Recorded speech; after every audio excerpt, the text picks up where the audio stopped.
cheeky half. I guess fluked every single time that happens to me. But welcome back, guys, to the fitness podcast. Today we're gonna dive deep into a subject which we've never actually talked about. I don't think we have at all. I know I mentioned this quite a lot in terms of like sometimes check-ins and how I always go into the fitness industry. But we're going to talk about how sports influenced us in the fitness industry and how that has a direct link to it, to be honest. And everything that I attribute a lot to that, to be honest. So Emily, let's kickstart with your journey in terms of like, let's say not necessarily into fitness industry, but like I know you mentioned like just before we got on air about you played football for 5 years. How did sports influence you in terms of like your life now? How is like, again, it's had a huge impact on health as well, right? So let's dive deep into that.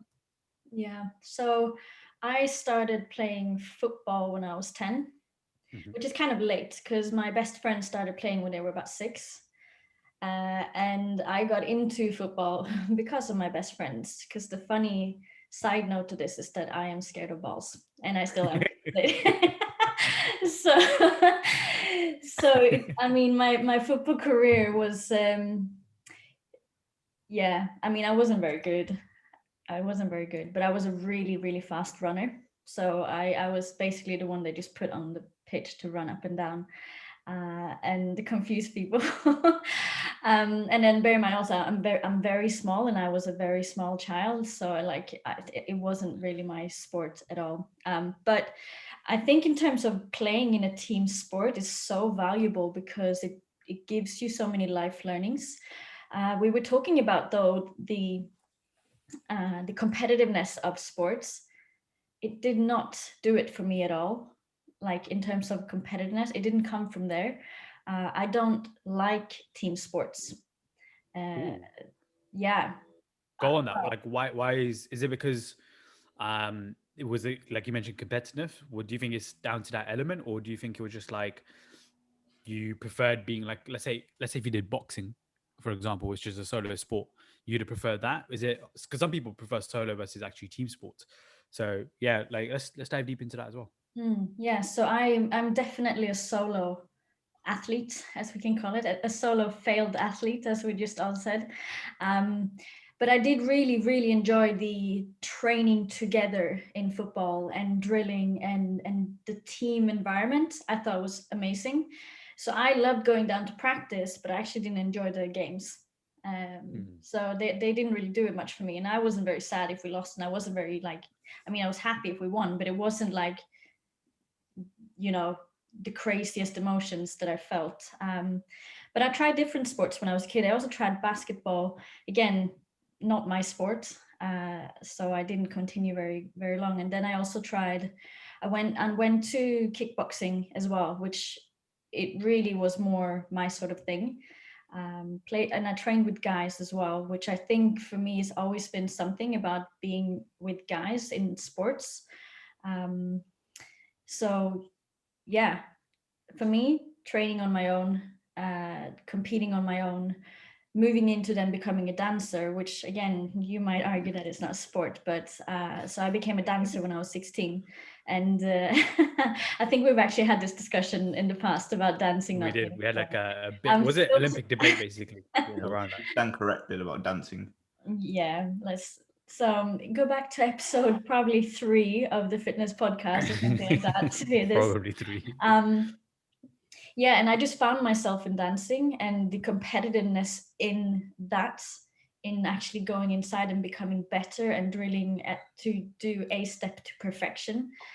For me, that was something that literally like ignited something, because I would go straight off, maybe you call it A levels in the UK. I was maybe Yep. between the age of 16 and 19 when I danced the most. I mean, I'd go to school, I would have a job, and I would spend 20, 25 hours dancing every week as well, teaching and also performing dancing. So dance was a really, really big thing for me.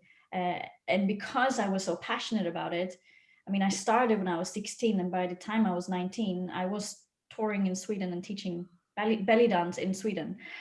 So it was like a quick curve of actually becoming really good at something, which I never found in the team sports that I tried. So So I guess that's my journey into it. And then obviously I started gymming on the side, and then eventually gym took over when I moved to London, because at this point I couldn't afford dancing.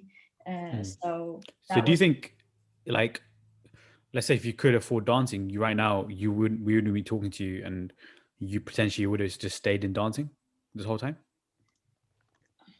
who knows? I don't know. Um, that's a very good question, and I don't think I've ever actually thought about it. But it's just how life goes, you know. Yeah, yeah. Life just happens, and then all of a sudden we sit here, and I didn't become a world-class dancer because at some point I stopped because I couldn't afford it, because I went to uni and didn't take a loan. So, yeah. So that's my story in sports, and now we But sit. that's, to be fair, that's a lot of people though, like in the world. Like, I've heard stories about like some people like I just couldn't afford it and I just stopped playing it. But like imagine if like we've heard about Olympics, right? Their funding gets dropped or whatever.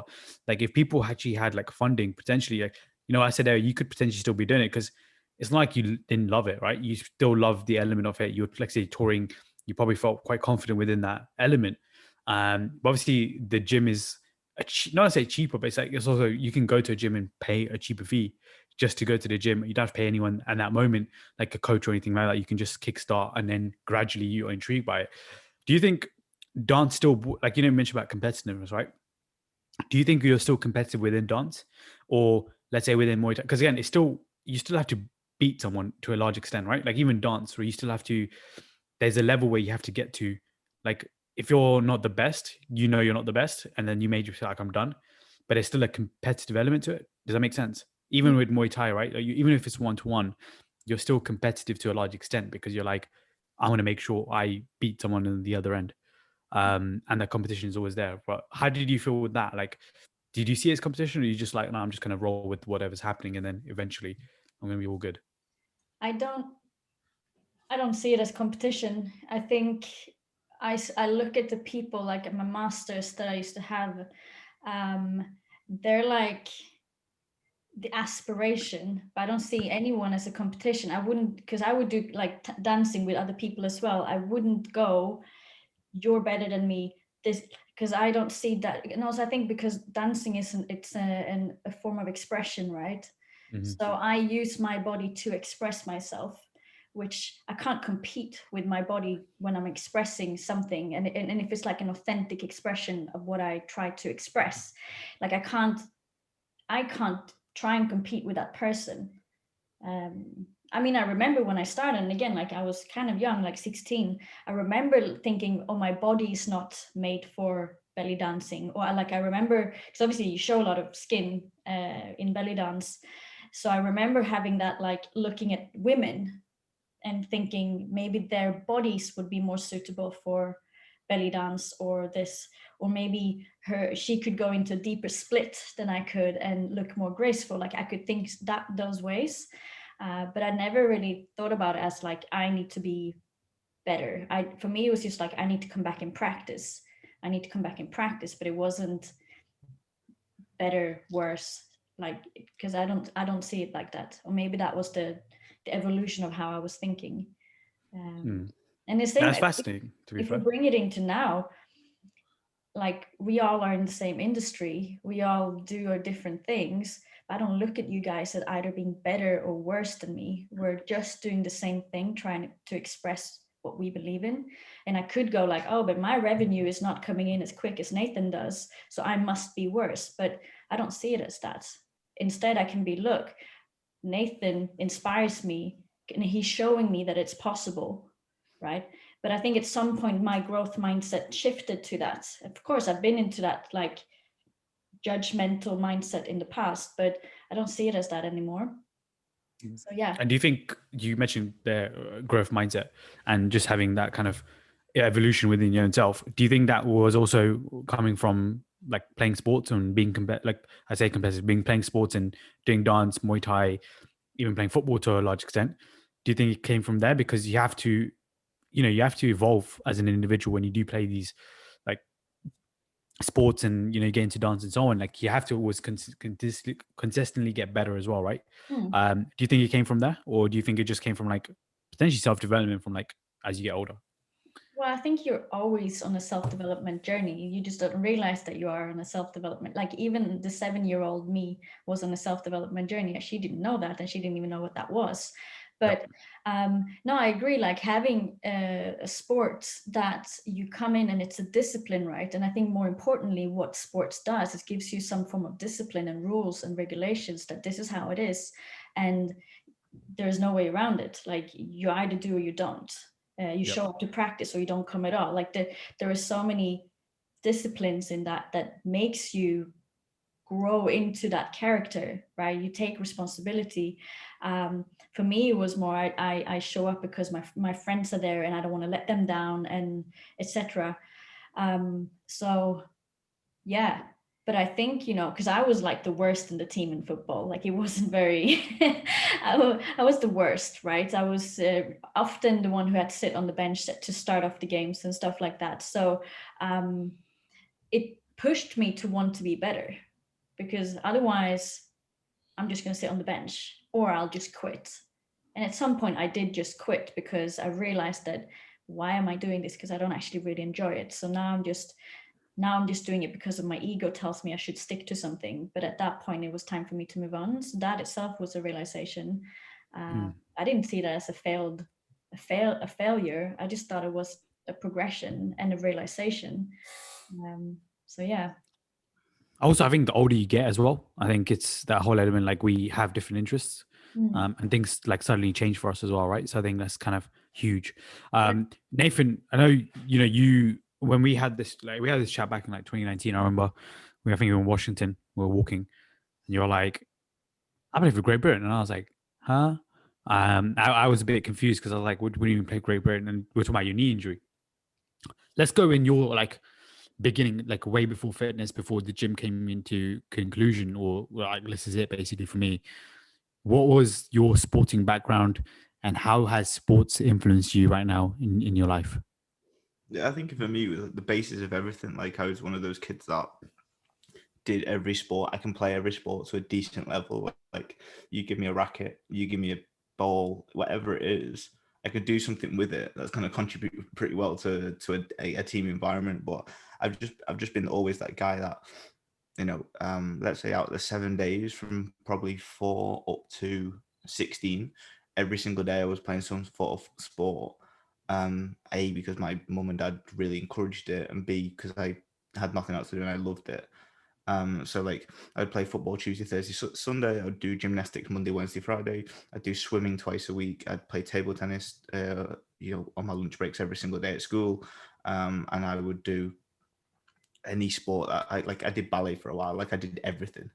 I was the only little kid in the class that was a guy, ballet at the age of 7, because I just wanted to try everything, and that was just keeping me active. So for me, like sport has always been that thing where it gave me so many different learnings that now I look back and I'm like, I see people that don't have them. I'm like, well, like it's so clear between the two things, like whether it's even adaptability to situations. Like I think from sport for me, being able to flip things and react in a scenario has been a massive game changer for me, whether it was playing football, team sports, whether it was the challenge of like not performing very well and then wanting to kind of improve. So therefore you'd have to have that mental battle. Like, for example, like you see it very evidently in tennis players when they play like Wimbledon, they have that whole self-talk mentality when they're losing in the set, and then they come back and then they end up like going from 40 love down to juice and then winning that set. Like that takes an immense amount of mental pressure to kind of stay on course in those times. I think, I got to a point where I was playing for Great Britain, like five-a-side football, traveling internationally to play. Whether that was a great idea for my knee or not, that was probably the reason why I'm probably in this position as it is. I wasn't supposed to play, and like 3 weeks after a knee surgery when I was 14, I was putting on a Great Britain shirt in Turkey, in Istanbul, playing centre back, with crowds of like 5,000-7,000 people, which was not ideal for my knee, but for me, that was the only thing I had when I was younger. So it was the only thing I was really, really good at, or could play to a decent level. So the competitive nature for me was always camaraderie based, and I still hold that to today. That's how I run my business. I run my team. I run My friendship groups, I run everything is like it's all related around camaraderie and the ability to come together to push forwards. So that I don't even know what type of mentality, emotional state, physical, mental type of vibes I would have today if I wouldn't have had sport. But it's very, very clear and evident when you do speak with people who have never played sport before, how really adaptable these individuals are to scenarios and situations that that game forces you. Because in a time restricted sport, let's say for example football, in a time restricted sport you can't just walk off a pitch after 50 minutes saying, oh, I don't want to do this anymore. Like, you've got to carry it out and you've got to finish the game off and you've got to solve a problem. So if you're losing 1-0, you have to then change your tactics and your strategy to be able to push forwards and move in the different direction. You have to go and change what you're doing to the betterment of the team to manipulate strategies, tactics, and put yourself in a scenario where you're either contributing better so that your performance is better, or you're contributing better so that your team are getting better, and equally both then rise up together. So it transfers over into so many different facets of either business or contributing to a team environment.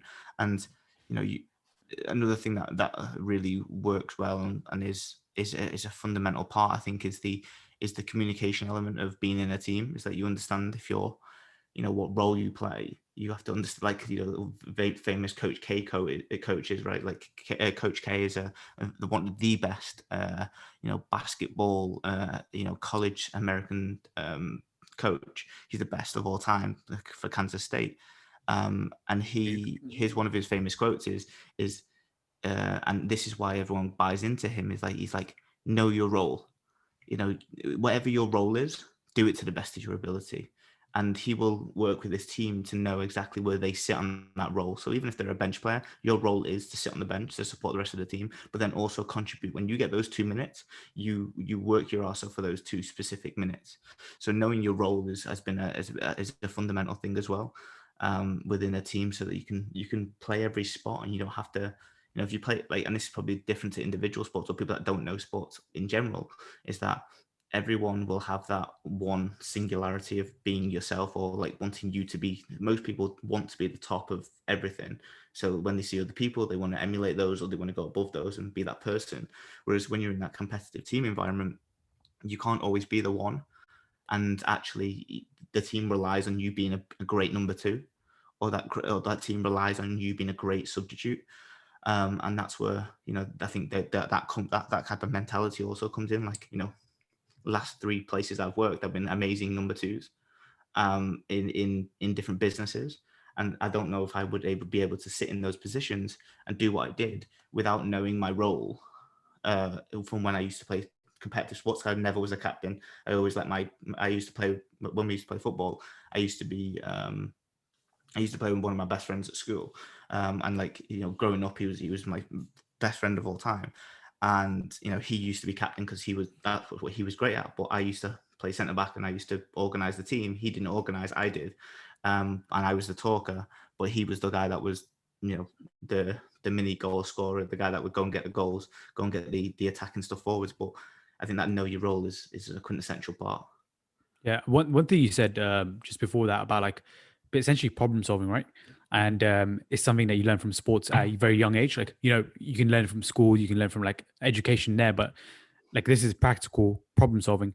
Is that the reason why? Again, I say coaching, you find it easy, but again, you've worked hard for it. But do you find like, because of that background you have with sports, is that why do you think you find coaching quite easy now, because you're constantly problem solving, and it forces you to always adapt to different situations? Do you feel because of your relationship with sports from day one?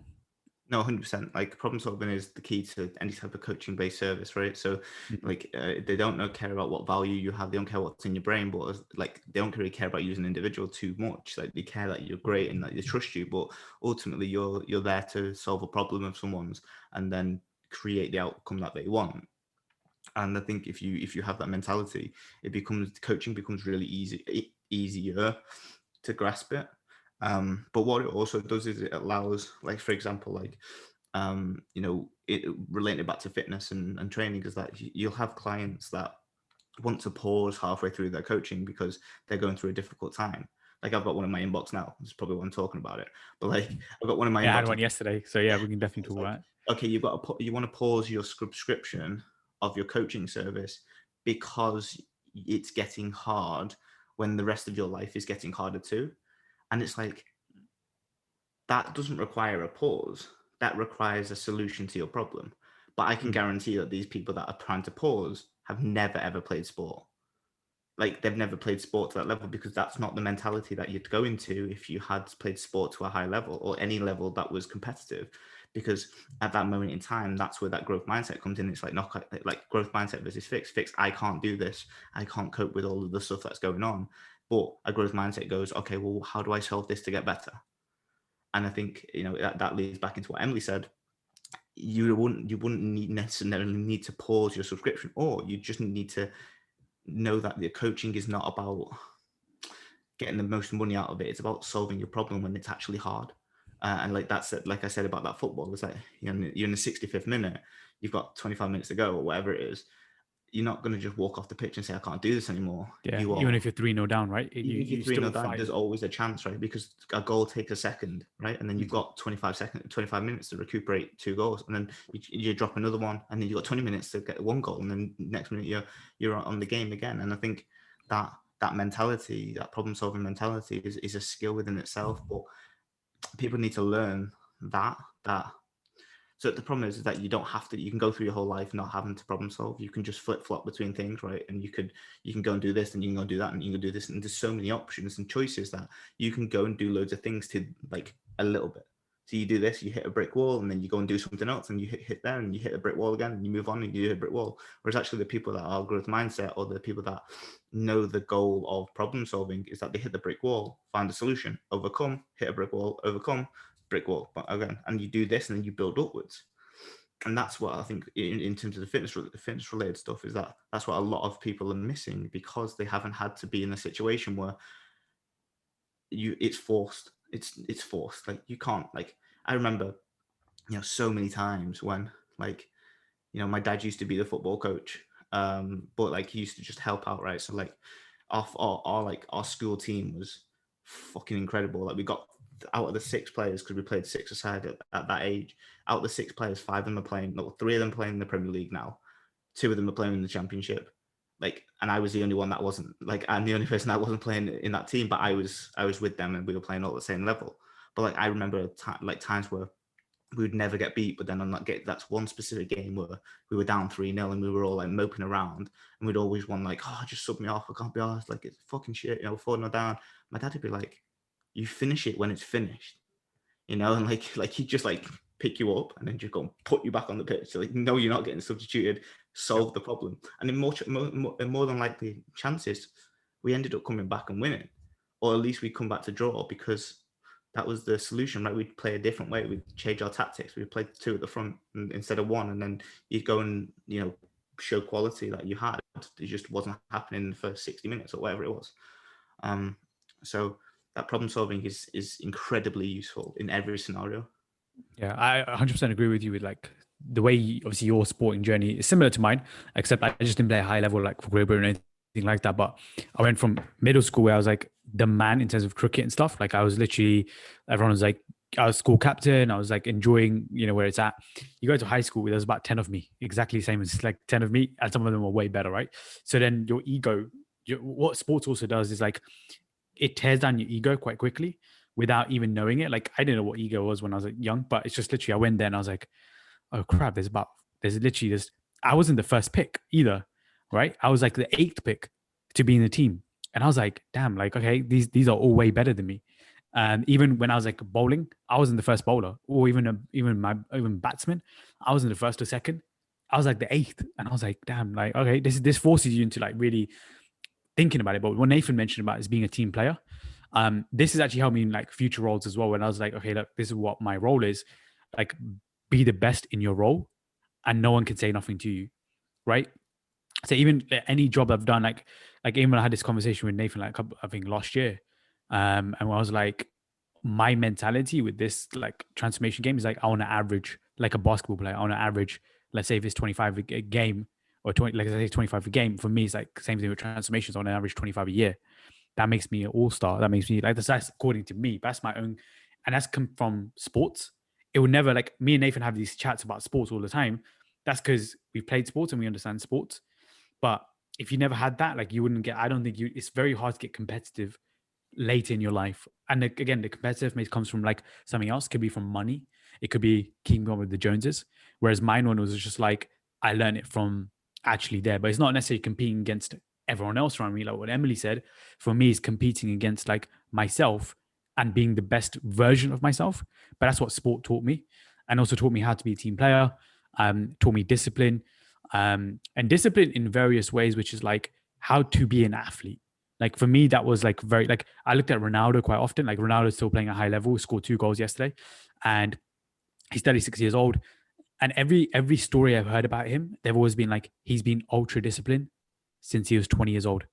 And to me, that's what I take inspiration in. Even though he's at, he's at the pinnacle of his career, he's won everything possible apart from the World Cup. He's done everything, but he's still his drive is always singular every single day. And I think that's what sports like can teach you a lot more of.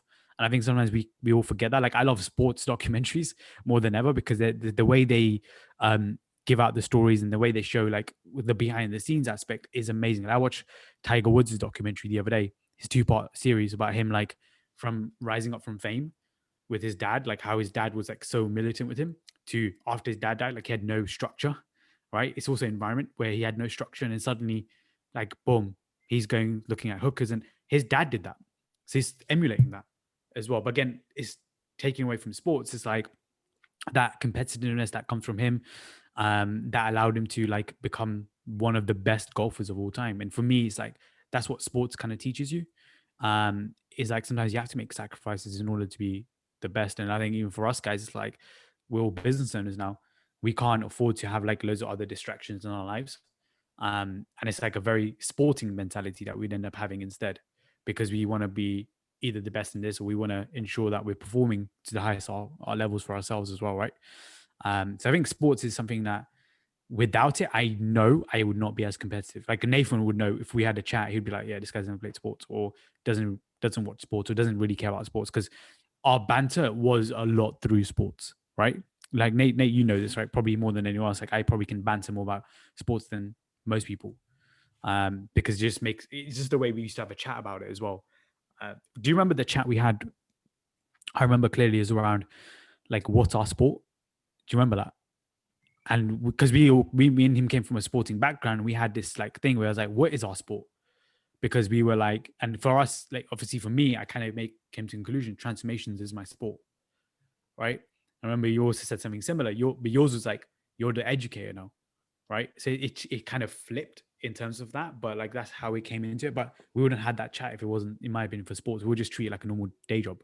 Yeah, so for that we were in Cleveland and we were watching what's his face, fucking Odell Cleveland Beckham. Browns. Yeah, Cleveland Browns, and we're watching this game, and I'm sitting there going, and I've always had this mentality, like I've always that's like, oh fuck, I'd wish I had their lifestyle so that I could be disciplined, or I wish I could have that mentality where you wake up and you go and play sport 3 times a week, and you 3 times a day, and you get treated like this, and you do this, and then you have this thing, and then we came away from the Cleveland game, and I was like, well, how do we emulate sport but in our own environment? Like we're failed athletes, that's fine, like we're not going to be those people, so we're not going to be the people that are training 3 times a day, we're not going to be the people that are going to these practice games and improving our skills, because for what, right? We're not in that zone anymore.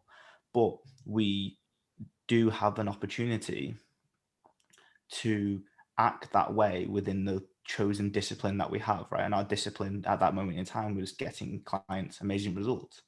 So how do we mold our day? How do we mold our week? How do we mold our mentality to a point of that this is our sport, and like everything like we geared towards, we could create that the one that we wanted? Because I was like, well, I'd always felt like, oh, if I did sport, I would be a lot more disciplined, or I would be a lot more drive. And I was like, wait a minute, why am I waiting to be an athlete, which I'm never going to be, to have that discipline or have that kind of interest in performance or practice and all of these variables? I'd never really grasped it. I'd always grasped that, okay, cool, I need to read more to be a better educator, or I need to read more to be a better coach, but I'd never thought, oh, well, actually, this is my fucking sport.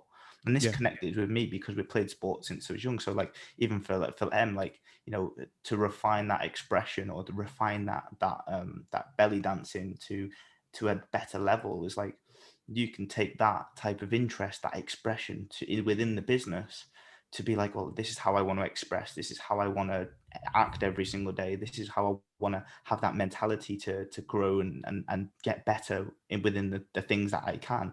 So instead of it being like passing, shooting, crossing, running, sprinting, endurance, our new things are communication, delivery, education around coaching, and then system development and entrepreneurship. These are now our chosen disciplines. And then we have that now mentality to go, okay, well, we can act the same as Odell Beckham, or we can act the same as Cristiano Ronaldo. But instead of playing for Ballon d'Or, or playing for the World Cup and getting hundreds of millions of pounds, we're playing for the development of coaches, or the development of people getting a result for the rest of their life, or we're playing for entrepreneurship, or we're playing for system development or team building.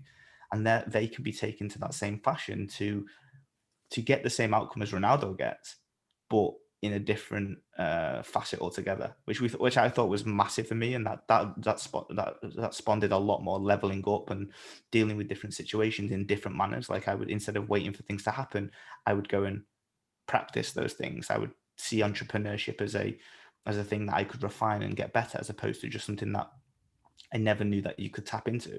And I think that mentality is, if you can find that, and I think it comes back to purpose and drive and for contentment and fulfillment. Yeah. But if you're a sporting individual from back in the day, but you currently don't have a drive, or you really don't see anything as your sport, I think it's a really interesting way to mold what you do, whether it's sales or operations management or tech or working in ASDA. If you can see your same role that you play now as that sport that you're trying to develop, refine, get better, improve, you can then actually move that into that scenario where you become the best at that specific role. I think that's it's really interesting. Sports, for me, I think creates more leaderships than any other thing. Like, you can't create leadership. There's no manual for leadership. You either have you or you don't. And I've realized that now, like, if I didn't play sports, I wouldn't be able to run a business potentially. Like, I'm just thinking about now. I'm like, would I run a business that efficiently? I run a business very much like a sporting thing right now. I'm not gonna lie. Like, for me, it's very, like, I talk about this in a podcast. I'm like, for me, I run it very, very, very similar to sports. And we spoke about like Hall of Fame and stuff. And the guy Viraj, shout out to Viraj, probably he listens to this podcast as well. And he said to me, why don't you guys have a Hall of Fame? And I was like, it doesn't, yeah, you're right. Like, why don't we have a Hall of Fame? But then generally, like, if we did, imagine that would be the next thing for everyone. I want to get into coaching Hall of Fame, right? Because if the reason why people play Aussie basketball is like, eventually I want to win rings. I want to go into the Hall of Fame, right? We will have something like that, right? Nathan, I remember when I first joined RNT, your bio had like PT of the year 2016. I was like, that's pretty sick. I would love to do that, something like that, right? So I think there is awards, but it's just there isn't, like, it's not prominent out there for most people to be like, oh yeah, you're now officially like, this is your level. And I think that's where maybe potentially the industry could go towards, but I highly doubt it, because again, it's like, you'll probably get some people like, why are we doing that and all that kind of stuff, and it'll be like the whole everyone's good and all that kind of stuff. But like, I wouldn't mind it personally, because I think that would be great that's my competitiveness, I know that.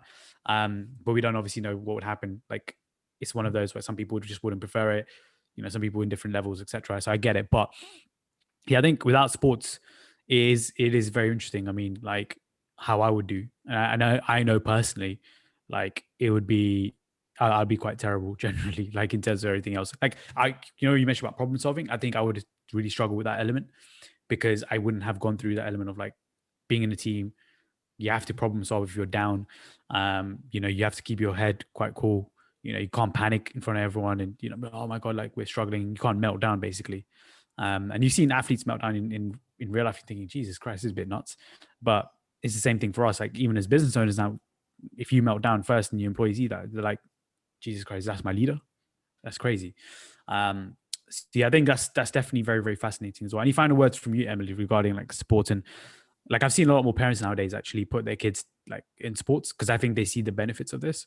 I don't know if you guys see that in your check-ins when you are, we coach obviously mainly parents quite a lot. So Yeah, I have a lot of mums driving their kids to all different kinds of sports, which I think is fantastic. I mean, I think there even been research done on this, like the extracurricular stuff of doing sports as a kid, what it actually does to your development later on. So that would be interesting to find those articles again, because I know I've read at least one of them.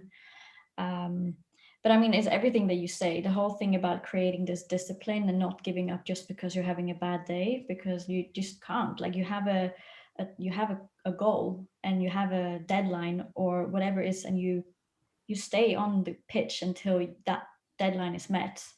And then you go and you recoup and you rethink what could I have done better, or as a team what could we have done better.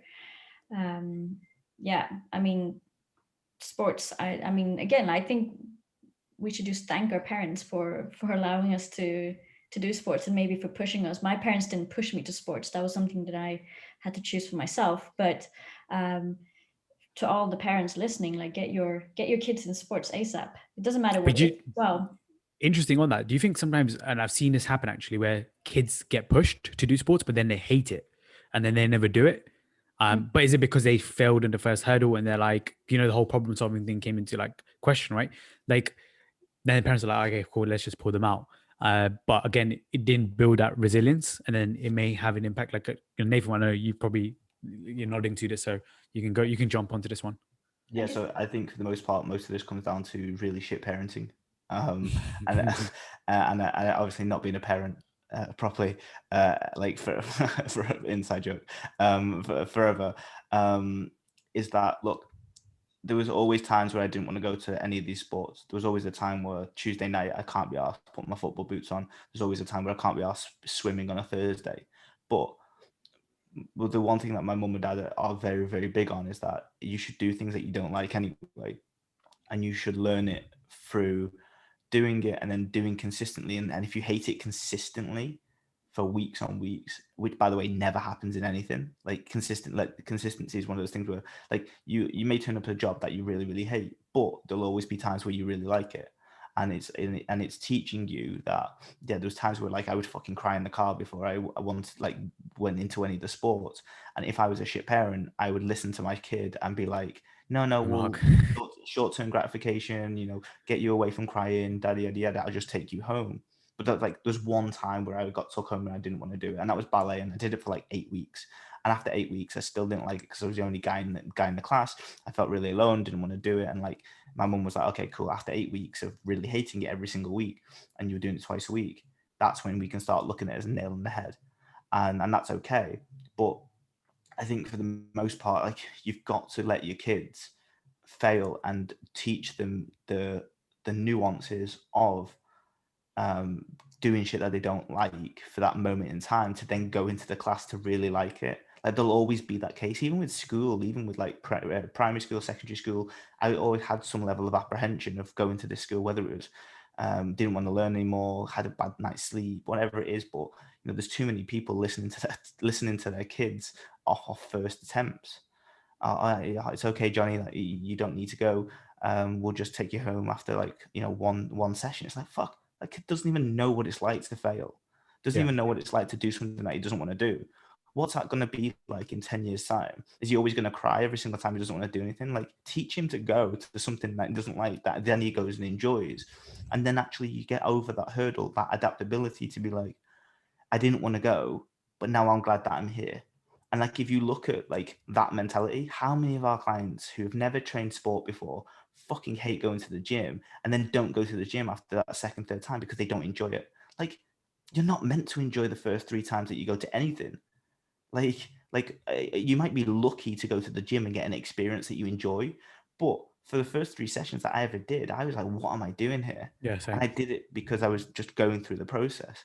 Every single time I did ballet, I was like, oh, what am I doing here? I'd really enjoy it and then I'd enjoy that the last 10 minutes and it'd be time to go. Or I'd do football and I'd be like, oh, fuck, I can't be asked playing because it's wet and windy and I don't want to go. But I did it and got wet and I did all of the stuff that around it. That's fucking, like, it's character building, and it's the unwritten unwritten benefits.